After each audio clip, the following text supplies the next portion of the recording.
dibicarakan? Jadi tadi pertanyaannya sekitar 20-30 pertanyaan. Pertanyaannya hampir sama dengan pertanyaan waktu penyelidikan. Dokter Oki ditanyakan mengenai mengenal nggak orang-orang yang diduga melakukan pengiriman karangan bunga ini. Dikenal tidak dengan namanya Revaldi, kenal tidak dengan namanya Siddiq Taufik, kenal tidak dengan namanya Axton Rico, kenal tidak dengan namanya Heni Purnamasari, kenal tidak dengan namanya Iwa Wahyudin. Itu salah satu pertanyaan yang diajukan sama penyidik. Karena penyidik ingin menggali motif para diduga pelaku ini. Apakah ada hubungan seperti apa? Karena Dr. Oki tadi menyampaikan tidak mengenal ketiga orang yang di awal saya sebutkan tadi, hanya mengenal yang pasangan kedua itu. Nah, yang berikutnya adalah mengenai ya ditanyakan mengenai pengulangan aja, berapa karangan bunga yang dikirimkan dan seperti itu aja sih. Ada berapa pertanyaan, Bang? Tadi 20-30 pertanyaan. Oke, Bang, lanjut tercetus nama tadi Iwa dan Sandi. Mungkin itu akhirnya terkuak itu dari kesaksian siapa sih, Bang? Jadi terkuaknya itu dari kesaksian Revaldi. R ini adalah mantan karyawan dari HS dan IW. Dari kesaksian itulah akhirnya nama-nama orang ini disebutkan karena R adalah orang yang memesan ke toko bunga, ketiga toko bunga. Nah, dari toko bunga tersebut akhirnya ketemu dengan R dan R menyampaikan bahwa dia bersama-sama dengan tadi Siddiq Taufik dan Axton Rico. Yang keduanya juga sudah dilakukan panggilan tapi sampai saat ini masih menghilang. Begitu. Sudah berapa kali, Bang, panggilan untuk HS dan Iwan? Kalau IW sudah dipanggil 2 kali tapi sudah dilakukan pemeriksaan untuk penyelidikan. Tapi nanti pasti akan diperiksa kembali dalam proses penyidikan. Karena penyidikan adalah proses mencari siapa pelaku tersangkanya. Jadi seperti itu. Kalau penyelidikan adalah untuk mencari peristiwa pidana dan peristiwa pidananya sudah terungkap bahwa telah terjadi peristiwa pidana yang dimana korbannya adalah Dr. Oki Pratama. Dok, gimana dok? Mengenal dengan sosok-sosok yang disebutkan tadi dok? Seperti yang sudah dijelaskan oleh Bang Ramzi ya, untuk 3 orang tadi, untuk saudara Siddiq Taufik, Anton Rico, ataupun Revaldi saya nggak kenal sama sekali, tapi untuk pasangan suami istri itu saya kenal. Bang, berarti ini masuknya pengancaman, Bang, atau apa? Ya, ini salah satunya adalah bentuk intimidasi menggunakan pencemaran nama baik. Ya, dan menggunakan teror karangan bunga. Jadi itu yang dilakukan para terduga pelaku ini.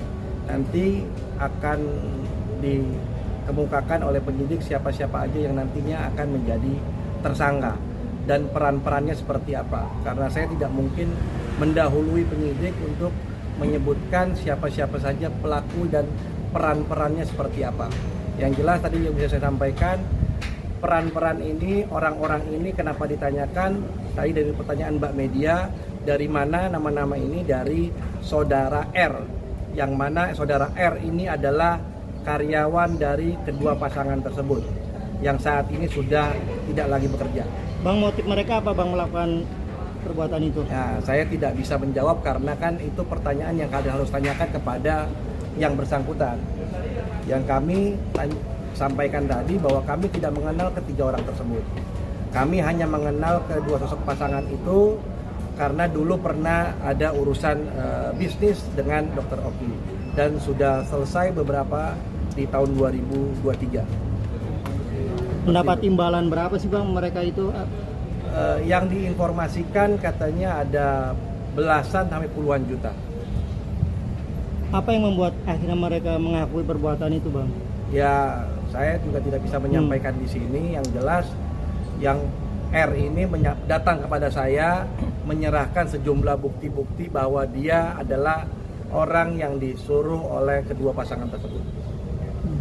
Dok, atau Bang, mungkin dijelaskan lagi Bang, ini ada berapa karangan bunga dan apa isi tulisannya? Karangan bunga kalau berdasarkan yang kami dapatkan itu belasan, ya. Tetapi ternyata dalam pengakuannya toko bunga dan dari pengakuan dari yang R yang bersangkutan ini menjelaskan lebih dari 20 karangan bunga. Karena juga menyebar ke Pengadilan Negeri Jakarta Selatan. Karena kami juga tidak bisa mengakses di sana, yang kami dapatkan hanya di rumah Pondok Indah rumah Dr. Oki, klinik Pondok Indah dan klinik Kemang. Tulisannya mungkin Dok? Tulisannya nanti itu materi penyidikan. Dok, apakah ini ada hubungannya dengan pada saat dokter mendatangi Heni Sagara ketika preskon di sebuah hotel? Apakah ada hubungannya dari situ, dendam? Saya tidak tahu motifnya seperti apa, saya tidak tahu tujuannya seperti apa, saya juga tidak tahu siapa otak pelakunya. Biarlah aparat penegak hukum yang menguak semua. Dok, itu kan teror dari bunga, dari karangan bunga segala. Dari segi media sosial sendiri dapat teror nggak sih Dok? Tambah saya katakan kalian sudah tahu menjawabnya ya, sudah 1 tahun lebih saya hanya diam apa yang dilakukan. Saya katakan kalian kan bisa menjawab sendiri selama 1 tahun lebih ini apa yang dilakukan mereka. Story-storynya juga tiap hari titik-titik terus kan? Ya. Apa karena dendam mungkin? Menanggapi story yang bertitik-titik itu. Ya kalau sebagai manusia tetaplah ada namanya sakit hati. Kalau seandainya dibuat menjadi misalnya kitanya mau menyerang psikisnya kita seperti itu. Kalau ditanya juga apa yang saya rasakan sekarang dengan yang dugaan dari teror ini, yang saya rasakan rasa tidak nyaman ya, rasa tidak aman juga, rasa kayak diikutin, rasa seperti bisa saya di tengah jalan saya bisa diapakan, saya nggak tahu apa yang bisa dilakukan ke saya karena ini udah dalam bentuk fisik kayak gitu. Jadi sampai sekarang saya ngerasa tidak nyaman dan aman sampai ini terkuak apa motif pelakunya melakukan ini seperti ini ke saya. Berarti terasa terancam ya Dok? Pastinya. Berarti nggak tenang ya Dok kalau lagi pergian kemana? Oh iya pasti. Mungkin ada siapa gitu Pasti. yang ngikutin. Sampai sekarang pun kalau saya mau keluar kota pun saya izin ke pengacara saya dulu. Itu bisa saya pastikan. Bang, saya mau keluar kota kayak gini aman nggak ya Bang? Gitu saya selalu sampaikan ke pengacara saya. Karena serangan yang diterima klien saya bukan hanya story aja saya lihat. Karena ini serangannya sudah berbentuk nyata. Saya melihat bagaimana cara mereka melakukan perbuatan pidana ini dengan cara yang sangat sistematis, sehingga saya menilai orang-orang ini berpotensi melakukan hal-hal yang bisa lebih daripada ini. Kalau saat ini hanya teror karangan bunga, besok mungkin bisa lebih daripada ini. Kemungkinan Mungkin, ada dokter orang kan mengalami trauma ya, artinya dari segi psikis kena dengan berbagai macam titik-titik itulah. Ya. Sampai konsul kah untuk meredam kecemasan, ketakutan? Bisa disampaikan sama Ya. saya. Ya, kami juga terhadap laporan polisi ini kami juga meminta perlindungan dari LPSK. Dr. Oki juga sudah mendapat perlindungan dari LPSK, salah satunya juga dengan konseling ini. Karena kami melihat bahwa adanya perbuatan ini sangat perbuatan yang nyata. Sejauh ini selama ini kan hanya titik-titik itu tuh. Saya pikir ya udahlah Dok, kita diamin aja, nggak perlulah kita tanggapi story-story yang seperti itu, ya kan? Tidak usah dilihat juga. Dia juga menuliskan juga tentang saya nggak perlu tanggapi. Tapi kalau ini sudah perbuatan yang kita duga, kita juga pertama tidak menduga bahwa pelakunya adalah yang bersangkutan. Ya, dari pertama kita menduga membuat laporan ini tidak menduga bahwa yang melakukan adalah yang bersangkutan.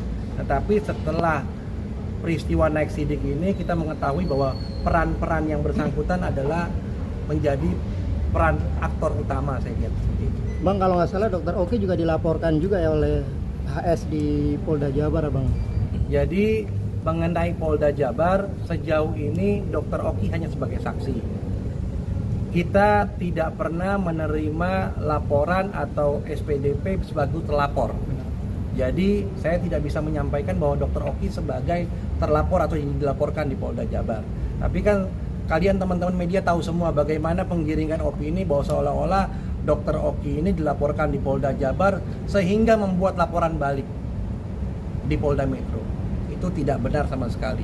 Kami pun dilapor di Polda Metro juga tidak mengetahui siapa awalnya pelakunya.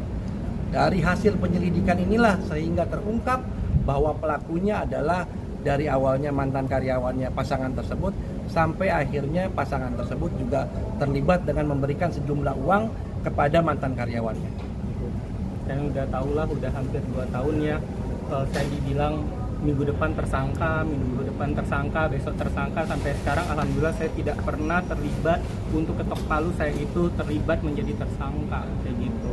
Kalian udah tahu, jadi itu sebagai bukti ya penggiringan opininya untuk merusak nama baik saya. Dok, kenapa Dok sama ini selalu diam? Artinya Emang dari dulu sebelum ada masalah ini kan kalian tahu saya nggak pernah ada huru hara, nggak pernah ada musuh kayak gitu. Jadi yang ngapain, yang saya pikir awalnya kalau seandainya saling jawab menjawab nggak akan selesai masalah ini, nggak akan ada habisnya. Saya pikir dengan diamnya saya selesai nih, tapi dengan diamnya saya semakin ditindas. Tapi ketika dalam ancaman ini dalam bentuk fisik, pencemaran ini dalam bentuk fisik, ini udah nggak bisa biarin lagi, apalagi udah sampai menyangkut ke perusahaan. Apalagi Bang Ramzi kan retainernya dari lawyernya dari perusahaan saya, dia ngerasa ini tempat dia bernaung juga diganggu nih. Maka dari itu ini harus diambil langkah hukum supaya ada tindak tegas supaya ini selesai gitu.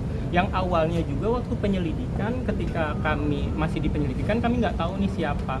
Ketika proses mediasi, kami sebagai pelapor kami yang datang loh kayak gitu. Tapi dari pihak yang terlapor nggak datang gitu. Berarti kan ngerasa mungkin ya saya nggak tahu apa yang dalam pemikiran mereka.